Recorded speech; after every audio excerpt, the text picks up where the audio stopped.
sharing that back. Right. But even now, if you look at the innovation network, it's sort of become the collection of schools that don't fit anywhere else more than anything else. Because there were, I think, originally 7 schools. There's now 18 or 19, depending on how you want to count. Okay. Huh. I didn't realize it was that many. I guess I better go look at the list. Yeah, I mean, so if you look at the list, you'll see 18. The virtual academy we split into 2. And it's sort of the original innovation schools plus a couple others like Penn Treaty, and then alternative schools that are in the network because they're district schools, and that's why they're in innovation and not an opportunity. I see. Okay. So if you looked at it probably 2-3 years ago, they would have been in opportunity, but they're now in innovation. Okay. Do you have a sense, like, when innovation was starting, or like even now, do you have a sense that there are like people in the district who are like champions of the innovation network and people who are skeptics? I would say less of the network as a whole and more of individual schools. I mean, maybe because I'm new to this, I haven't picked up on the whole network piece. But where I would say there's any pushback around the network, it's more people feeling like it's more the autonomy network than the innovation network. It's like a broad brush. But I would say that folks are very quick to point to individual schools as either support or pushback, and using the same sort of arguments. So there are folks that are really big fans of the workshop school, and Vox, right? Because they offer 2 very different models, and say that because of those models, we should worry less about their keystone performance because it's not their focus, it's not sort of their end outcome. And then we'll have other folks that point to the keystone results for those schools and say that the model doesn't work. So far, what I've heard is more pushback around individual schools than the network. Are there any, so you mentioned Vox and Workshop as being ones that have some, that people can kind of wrap their heads around as providing something different.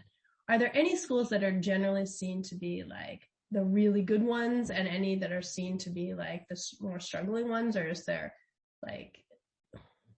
Yeah, so within the innovation, so let's take out the opportunity schools.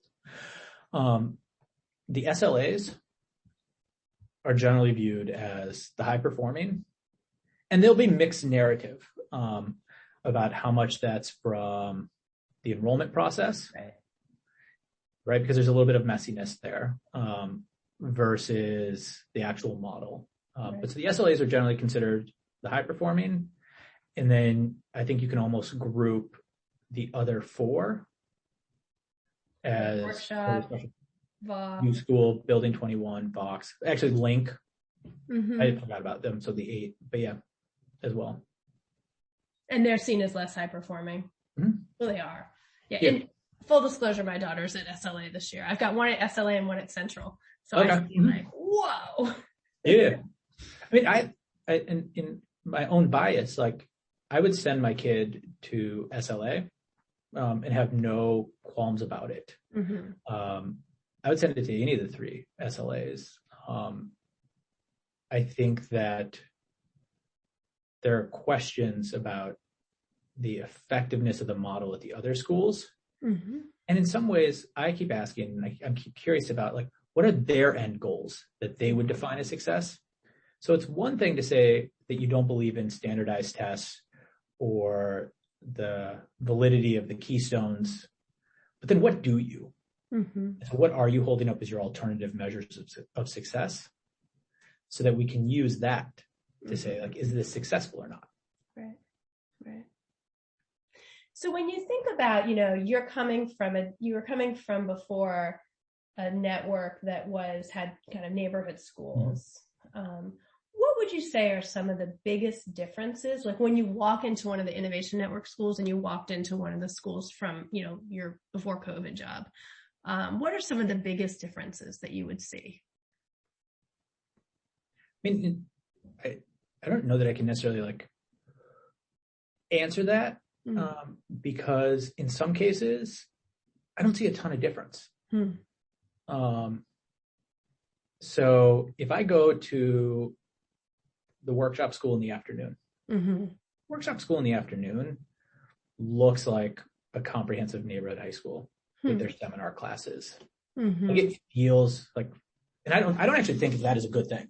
But it feels very similar versus the morning, which is a very different model. So the project block versus the seminars. Yeah. And so part of the reason I asked you about like when you're defining innovation, what you were defining it as, is I actually have a hard time pointing to the exact innovation of the schools. And so if I were to say anything that is sort of a universal that feels slightly different, is I think there's a more student-focused conversation. And in particular, really heavily starting with relationships and social emotional before academics or anything else. And so I would say that if I could paint with a broad brush, that's what I would say is the biggest difference. But from a, like, what do I see once I go into a classroom? There are times where I see very different, but it's during like very specific times. Right. You know, it's like, oh, this is our seminar class. This is our project-based class. But then there are times where it's like, this looks very similar to English anywhere. What about like, in terms of how people treat each other, like how kids are spoken to or how kids act when they walk down the halls, or, you know, any kind of differences around school climate? I mean, I think that's a little bit of what I was getting at, like with the student focus piece. So I would say that in general, folks have better relationships with the students because I think they're starting from that perspective and wanting to get that right. And they probably have less of the demands of needing to stick exactly to the district's pacing guide, because like that's not something I follow up on or push. Whereas in our neighborhood schools, they feel more of that, I think, pressure. And so when I ask kids, I think kids more often express that they really like their school and are positive about it. I think that you hear better interactions between students.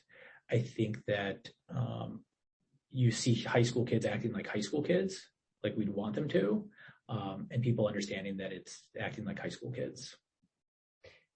What do you mean by acting like high school kids? Like high school kids, like they're not perfect, right? So I saw a fire drill yesterday to school, and were they all standing in line? No, they were like hanging out in the back and chit-chatting and, you know, catching up. And were they slow to come in? Yes.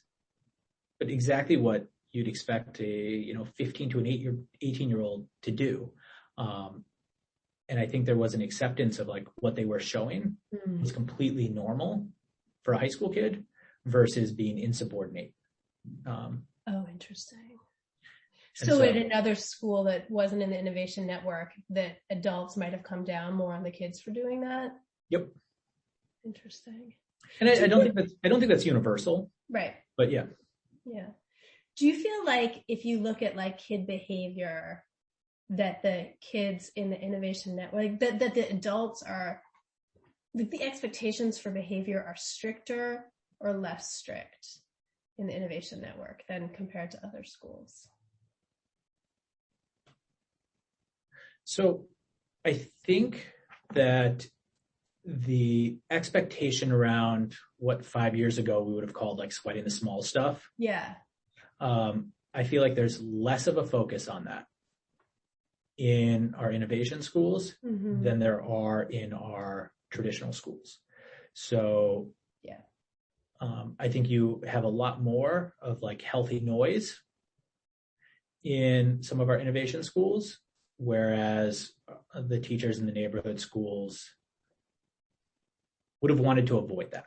Yeah.